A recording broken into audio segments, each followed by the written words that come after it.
Kids are watching. കുട്ടികൾ കാണുന്നുണ്ട്. ഇതൊരു സാധാരണ വാചകമല്ല.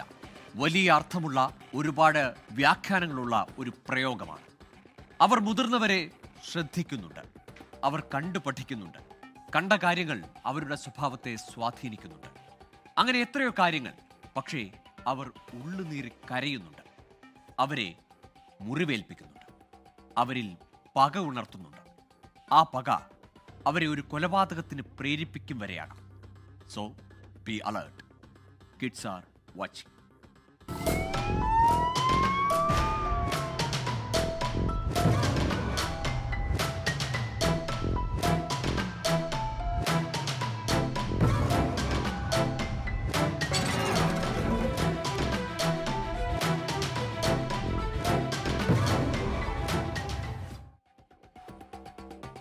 ഒരു കൊലപാതകം കുടുംബത്തിലെ ബന്ധങ്ങൾ സൃഷ്ടിക്കുന്ന അസ്വസ്ഥതകൾ നിസ്സാരമല്ലെന്ന് തെളിയിക്കുകയാണ്. ആലപ്പുഴ ജില്ലയിലെ പുന്നപ്ര വാടയ്ക്കൽ നടന്ന ഒരു കൊലപാതകം. നാട്ടുകാർക്ക് ആദ്യം അതൊരു സാധാരണ മരണമായിരുന്നു. പിന്നെ സത്യമറിഞ്ഞവർ ഞെട്ടി. ഓരോന്നായി പുറത്തു വന്നു. ഒടുവിൽ ഞെട്ടൽ നടുക്കമായി. കുറ്റവും ശിക്ഷയും ആരംഭിക്കുന്നു.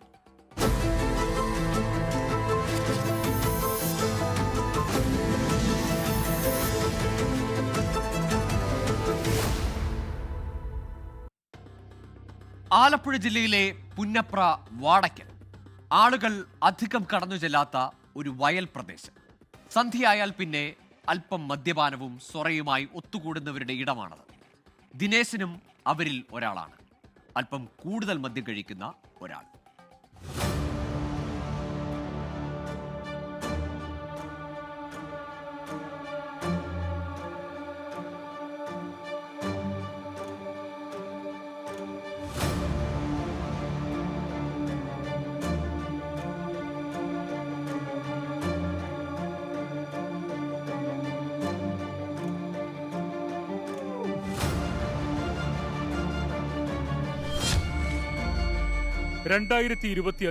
ഫെബ്രുവരി 8 അത് ശനിയാഴ്ചയായിരുന്നു.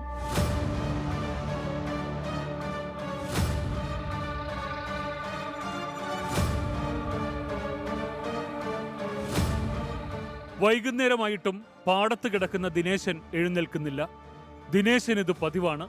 നന്നായി മദ്യപിക്കും. ഏതാണ്ട് എല്ലാ ദിവസവും വൈകുന്നേരമായാൽ ദിനേശൻ ഈ ഭാഗത്ത് കാണും.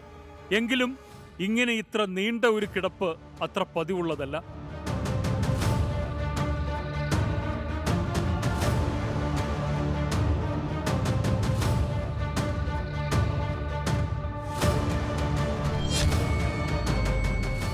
സമയം 6:30. നനവുള്ള വയലാണ്. അതിലാണ് ഇങ്ങനെ മണിക്കൂറുകളായി അയാൾ കിടക്കുന്നത്. സൂര്യൻ അസ്തമിച്ചു തുടങ്ങുന്നു. പരിചയക്കാർ കുലുക്കി വിളിക്കാൻ ശ്രമിച്ചു. അനക്കമില്ല. കാര്യം കളിയല്ല. പോലീസ് സ്ഥലത്തെത്തി.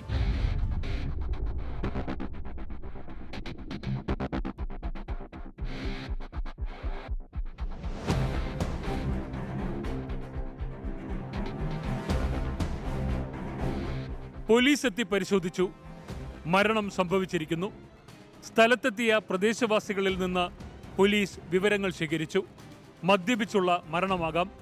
പെട്ടെന്ന് മറ്റു ലക്ഷണങ്ങളൊന്നും ശ്രദ്ധയിൽപ്പെടുന്നില്ല. മൃതദേഹം പോലീസ് ആശുപത്രിയിലേക്ക് മാറ്റി.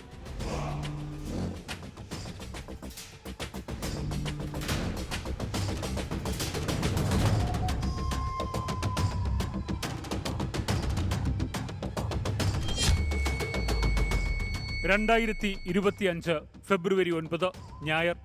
ദിനേശന്റെ മൃതദേഹ പരിശോധനയുടെ ഫലമെത്തി. പോസ്റ്റ്മോർട്ടം റിപ്പോർട്ടിൽ മരണകാരണം വ്യക്തമായുണ്ട്. അത് മദ്യപിച്ചുണ്ടായ മരണമല്ല. വയലിലെ ഈർപ്പത്തിൽ ശ്വാസം മുട്ടിയുള്ളതുമല്ല. കാരണം വൈദ്യുതാഘാതം. ഷോക്കേറ്റാണ് ദിനേശൻ മരിച്ചിരിക്കുന്നത്. പോലീസ് അലർട്ടായി. കരുതിയതുപോലെ അതങ്ങനെ ഒരു സാധാരണ മരണമല്ല.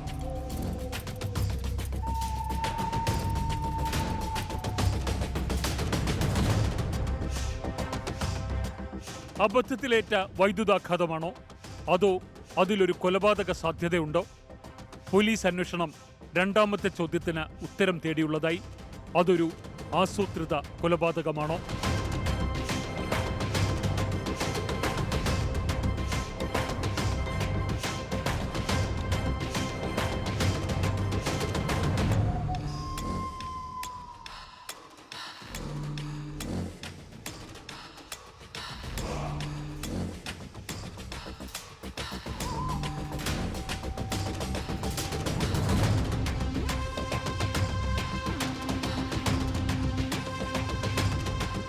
പുന്നപ്ര വാടക്കലിലാണ് സംഭവം. 2025 ഫെബ്രുവരി 8 ശനി. അന്ന് അതിരാവിലെ മുതൽ തന്നെ വയലിൽ കമിഴ്ന്നു കിടക്കുന്ന നിലയിൽ ദിനേശനെ പലരും കണ്ടിരുന്നു. പോലീസ് പ്രദേശമാകെ അരിച്ചുപെറുക്കി. അതൊരു ആളൊഴിഞ്ഞ സ്ഥലമാണ്. അത്ര പരിചയമില്ലാത്ത ആരും പെട്ടെന്ന് ശ്രദ്ധിക്കില്ല.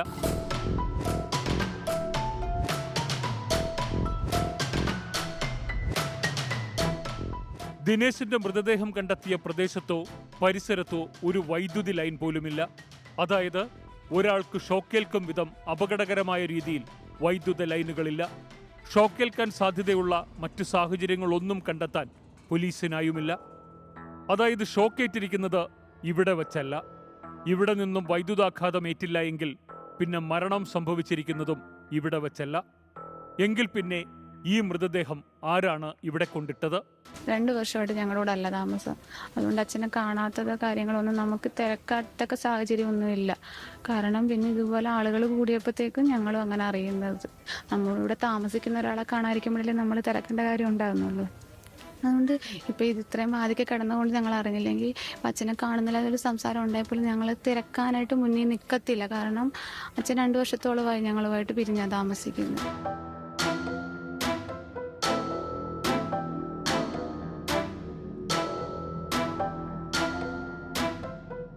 അന്വേഷണം ഒരൊറ്റ പോയിന്റിലായി.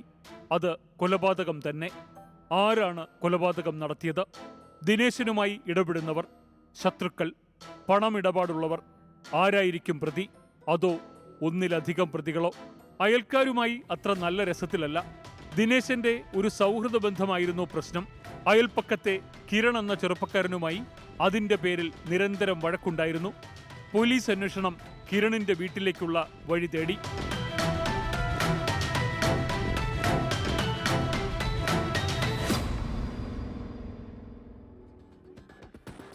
ദിനേശന്റെ മൃതദേഹത്തിൽ വൈദ്യുതാഘാതമേറ്റതിന്റെ പാടുകളുണ്ടായിരുന്നു.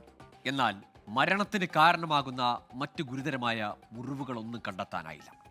പ്രദേശത്ത് ദിനേശനോട് വൈരാഗ്യമുള്ളത് കിരണിനാണ്. അതുകൊണ്ട് തന്നെ കിരണിലേക്ക് എത്തുക എന്നത് പോലീസിന് ഒഴിവാക്കാനാകുമായിരുന്നില്ല.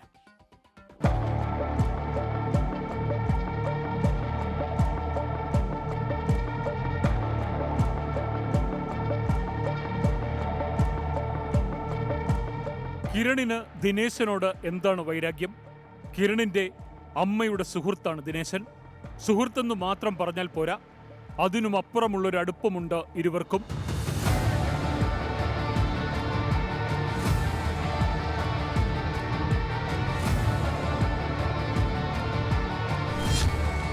ദിനേശൻ 53 വയസ്സ്, കൊല്ലപ്പെട്ടയാൾ.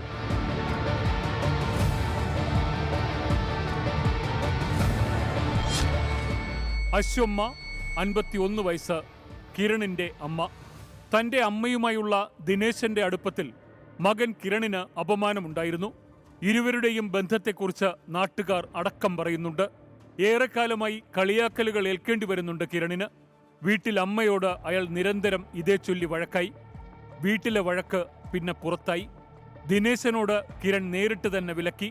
ബന്ധം തുടരരുത്, മുന്നറിയിപ്പ് നൽകി.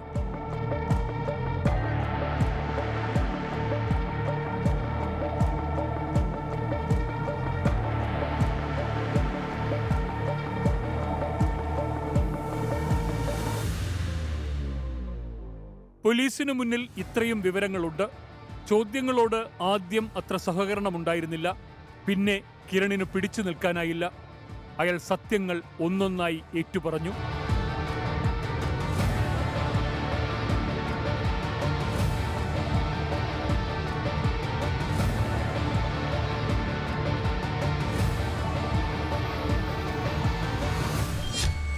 കിരൺ 27 വയസ്സ്, ദിനേശന്റെ അയൽക്കാരൻ.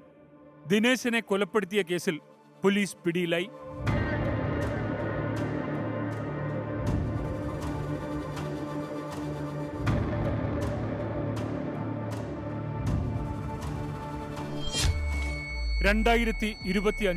ഫെബ്രുവരി 10 തിങ്കളാഴ്ച ആലപ്പുഴ ജില്ലയിലെ പുന്നപ്ര വാടക്കൽ ദിനേശനെ മനഃപൂർവ്വം വൈദ്യുതി വയറുകൾ ഉപയോഗിച്ച് ഷോക്കടിപ്പിച്ച് കൊലപ്പെടുത്തിയ കേസിൽ കിരണിനെ പോലീസ് അറസ്റ്റ് ചെയ്തു.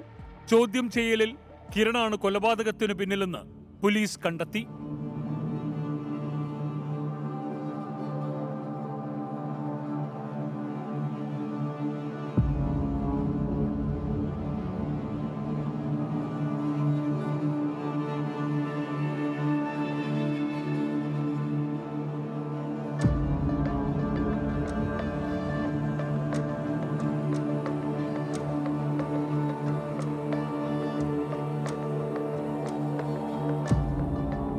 കിരണിനെ മാത്രമല്ല, കൊലപാതകത്തിൽ സഹായിച്ച അച്ഛൻ കുഞ്ഞുമോനെയും തെളിവ് മറയ്ക്കാൻ സഹായിച്ച മാതാവ് അശ്വമ്മയെയും പോലീസ് അറസ്റ്റ് ചെയ്തു.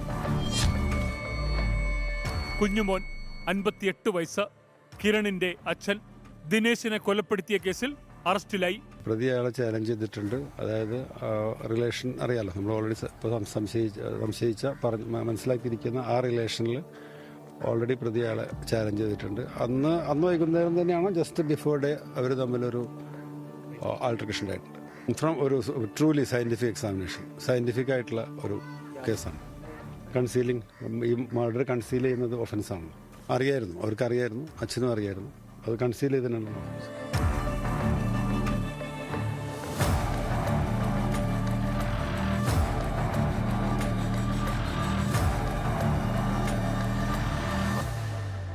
ഇതിൽ അശ്വമ്മയുടെ അറസ്റ്റ് ഏവരെയും ഞെട്ടിച്ചു.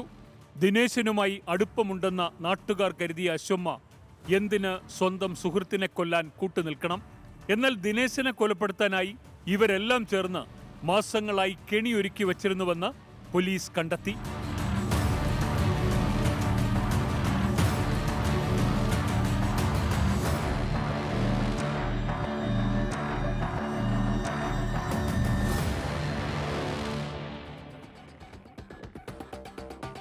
അമ്മയുമായി അടുപ്പമുണ്ടായിരുന്നയാളെ കൊലപ്പെടുത്താൻ കിരൺ തയ്യാറാക്കിയ പദ്ധതി മാത്രമായിരുന്നില്ല ഈ കൊലപാതകം. എന്താണ് ആ രാത്രിയിൽ നടന്നത്? ഒരു മനുഷ്യജീവൻ ഇല്ലാതാക്കാൻ പ്ലാൻ തയ്യാറാക്കി അവർ കാത്തിരിക്കുകയായിരുന്നു. വർഷങ്ങളായി താൻ അനുഭവിക്കുന്ന അപമാനത്തിൽ നിന്നുള്ള മോചനത്തിന് അവൻ തയ്യാറാക്കിയ മാസ്റ്റർ പ്ലാൻ.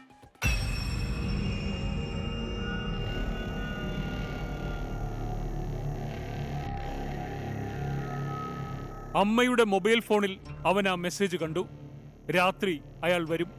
കിരണിനറിയാം അയാൾ വരുന്ന വഴി. അശ്വമ്മയുടെ ഫോണിൽ നിന്നുള്ള സന്ദേശങ്ങൾ കിരൺ വിശദമായി പഠിച്ചു, സമയക്രമം നിശ്ചയിച്ചു. അവന്റെ മനസ്സിൽ ഒരു മാസ്റ്റർ പ്ലാൻ രൂപപ്പെടുകയായിരുന്നു.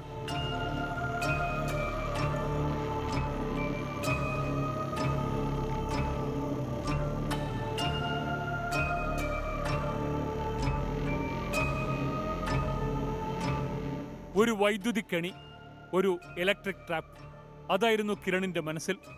നേരത്തെ തന്നെ അതിനായുള്ള തയ്യാറെടുപ്പുകൾ നടത്തിയിരുന്നു. വീട്ടിൽ നിന്നും ലൈൻ എടുത്ത് വീടിനു വശത്തുള്ള ഒരു ചെറിയ കനാൽ ഭാഗത്തെത്തിച്ചു.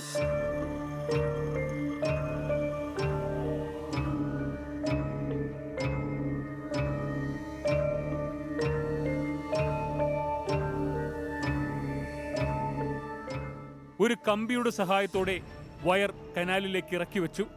ഇനി സമയം നോക്കണം. അയാൾ തന്റെ വീട്ടിലേക്ക് തന്റെ അമ്മയെ തേടി ഇരുട്ടിന്റെ മറപറ്റിയെത്തുന്നത് ഈ വഴിയാണ്. ആ പതിവിൽ മാറ്റമുണ്ടാകില്ല. പക്ഷേ ആളുമാറി മറ്റാർക്കും അപകടം പറ്റരുത്.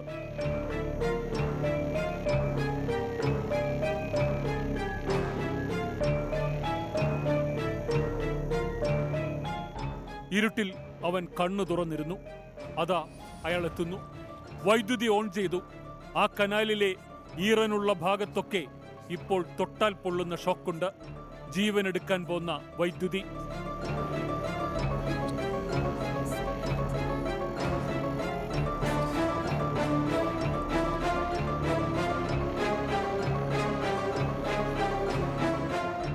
അയാൾ ആ ഭാഗം കടക്കുന്നുണ്ട്.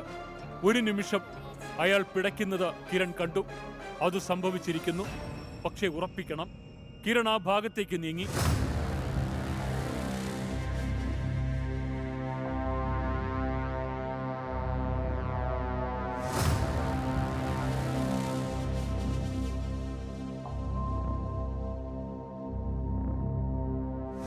തോട്ടിലേക്ക് ഇറക്കിയിട്ട വൈദ്യുതി കണക്ഷൻ ഘടിപ്പിച്ച കമ്പി അയാൾ വലിച്ചെടുത്തു. ആ വയറും കമ്പിയും അയാൾ ദിനേശന്റെ ചലനമറ്റ ശരീരത്തിലേക്ക് അമർത്തി. പാതി ജീവനിൽ അയാൾ പിടഞ്ഞു. കൈകൾ കൊണ്ട് ആ കമ്പിയിൽ പിടിച്ചു.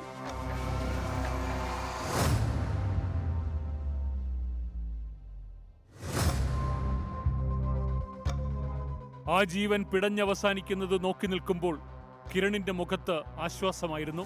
തന്റെ ജീവിതത്തിൽ അനാവശ്യമായിരുന്ന ഒന്നിനെ ഇല്ലാതാക്കിയ ആശ്വാസം, ക്രൂരമായ ഒരാനന്ദം.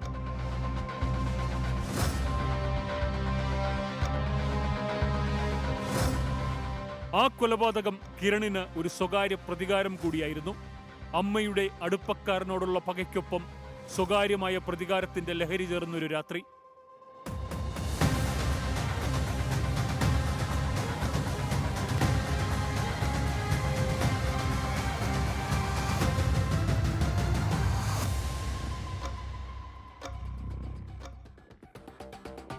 സ്വന്തം ജീവിതം പോലും അപകടത്തിലാകാവുന്ന ഒരു മരണക്കിണി. 27-കാരനെ ആ കടുങ്കയിലേക്ക് നയിച്ചത് അപമാനഭാരം മാത്രമായിരുന്നു. അമ്മയുടെ അടുപ്പക്കാരനോടുള്ള പക ഒരു വശത്ത്, പ്രതികാരം മറുവശത്ത്. എന്തായിരുന്നു കിരണിന് അധികമായുണ്ടായിരുന്ന ആ പ്രതികാരക്കലി?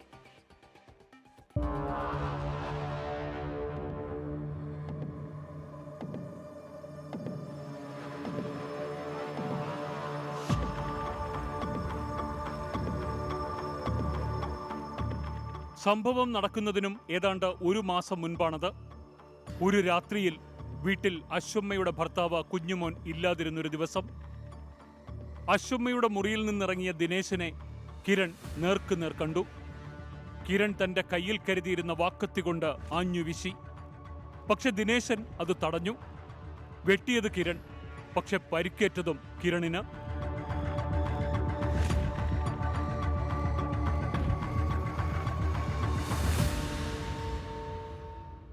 ആ രാത്രിയിൽ അപമാനിതനായി കിരൺ. പിന്നെ വഴിയിൽ പലപ്പോഴും ദിനേശിന്റെ ഭീഷണിയും പരിഹാസവും പതിവായി. അമ്മയെക്കുറിച്ച് അശ്ലീലം പറയും. പക പുകഞ്ഞു പുകഞ്ഞ് അവൻ ഇഞ്ചിഞ്ചായി നീറി.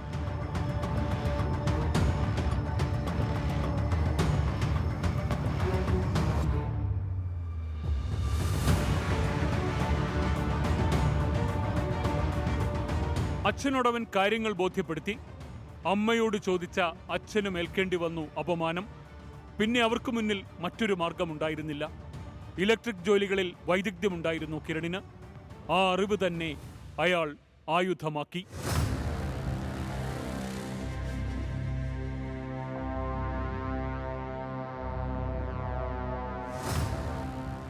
പോലീസിന് അധികം അന്വേഷിക്കേണ്ടി വന്നില്ല. കൊലയാളിയും കൂട്ടുനിന്നവരും പിടിയിലായി. കൊലപാതകത്തിന്റെ വിവരങ്ങൾ അച്ഛൻ കുഞ്ഞുമോനും അറിയാം. സഹായം ചെയ്തിട്ടുണ്ട്. കൊലപാതക ശേഷം മൃതദേഹം വയലിലേക്ക് എത്തിക്കാൻ കിരണിനെ സഹായിച്ചത് അശ്വമ്മയും കുഞ്ഞുമോനും ചേർന്ന്. ഒരു ക്രിമിനൽ കുടുംബം.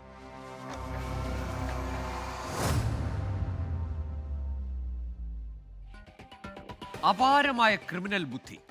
ദിനേശന്റെ മരണ ദിവസം ആ വീട്ടിലെത്തിയിരുന്നു കിരണും കുടുംബവും. എല്ലാ സഹായവും ചെയ്ത് മുന്നിൽ നിന്നു. ദിനേശന്റെ ബന്ധുക്കൾ ആരും ഒന്നും അപ്പോഴും അറിഞ്ഞില്ല.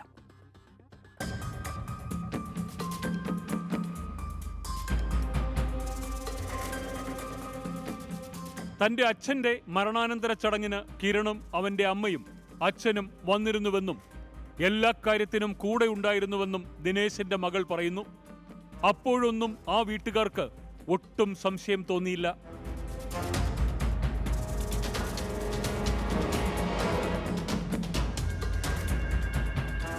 സംഭവസ്ഥലത്ത് കിരണിനെ എത്തിച്ച് തെളിവെടുപ്പ് നടത്തി. എല്ലാം വിശദമായി അയാൾ പോലീസിനോട് പറഞ്ഞു. ചെയ്ത ഓരോ കാര്യങ്ങളും ഒന്നൊന്നായി പറഞ്ഞു.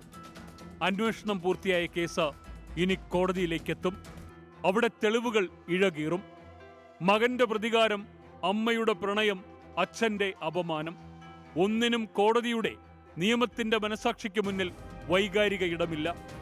അവിടെ സംസാരിക്കുന്നത് കുറ്റകൃത്യത്തിന്റെ, ഒരു നിഷ്ഠൂര കൊലപാതകത്തിന്റെ തെളിവുകൾ മാത്രം.